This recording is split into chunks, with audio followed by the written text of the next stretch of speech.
Remasters are a funny thing. They rely on nostalgia for the original game, feeding off that sense of wonder we felt when experiencing it the first time around. Some manage this successfully, upgrading everything that made the original great and ironing out any lingering flaws, while others attempt to half-ass rehash that at best looks only nominally better and at worst comes out more broken than its predecessor. Thankfully for fans of traditional survival horror everywhere, Resident Evil HD Remaster is the former. Technically a remaster of a remaster, Resident Evil HD Remaster, how many times am I going to say remaster in this review, I don't know, takes the GameCube version of Resident Evil, itself a massively overhauled version of the original game that came out of the PlayStation in 1996, and adds a new graphical sheen and updated controls to what was already a horror classic. Resident Evil introduces series mainstays Chris Redfield and Jill Valentine as members of an elite task force known as STARS. You choose which of the two you want to play as at the start of the game, and begin investigating the disappearance of their fellow team members on the outskirts of the fictional American town of Raccoon City. Chris, Jill, Barry, and their captain Wesker take refuge in an old mansion infested with the undead. As players explore the mysterious mansion, they uncover clues and solve puzzles, battling the various monsters along the way. Depending on the player's actions, the game ends with different outcomes.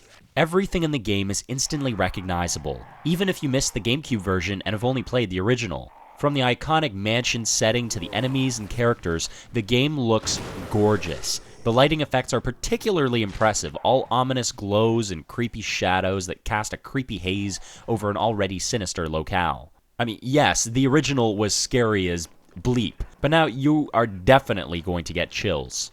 The mansion itself has always been as much a character as any of the human ones, and this is more true than ever here thanks to the overhauled graphics. Hints at the mansion's true horrific purpose lie in every room, from the curious paintings and statues to the out-of-place iconography. Shackles may belong in a billionaire's sex dungeon, but you certainly wouldn't expect to see them in a corridor. Sure, the building is full of zombified humans, dogs, and even a really irate shark. But in an age where the sky's practically raining zombie stories, it's become easy to get desensitized to the shuffling little blighters. The game has benefited massively from a revamped control scheme that takes inspiration from the more recent games, allowing you to use the left analog stick to move in any direction at will.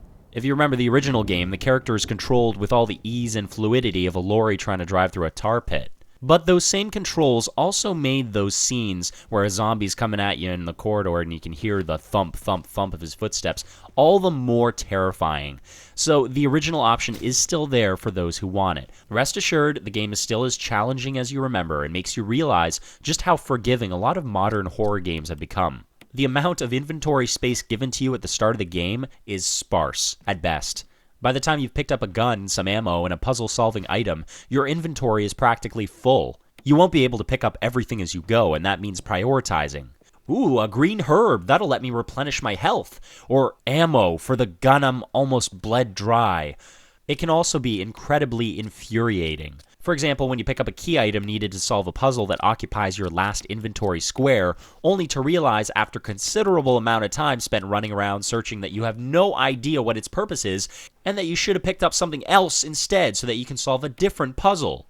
Forget about autosaves, this is back in the day. And back in the day, we had typewriters, damn it. And there's a finite amount of ribbons you can find to use in them to save your progress. So not only do you need the typewriter, you need the ink too. Man, this game does not mess around.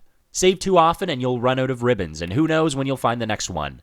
Again, frustrating and doesn't sit well with modern gaming practices. Newcomers to the series or those accustomed only to the later Resident Evil games will find this very jarring.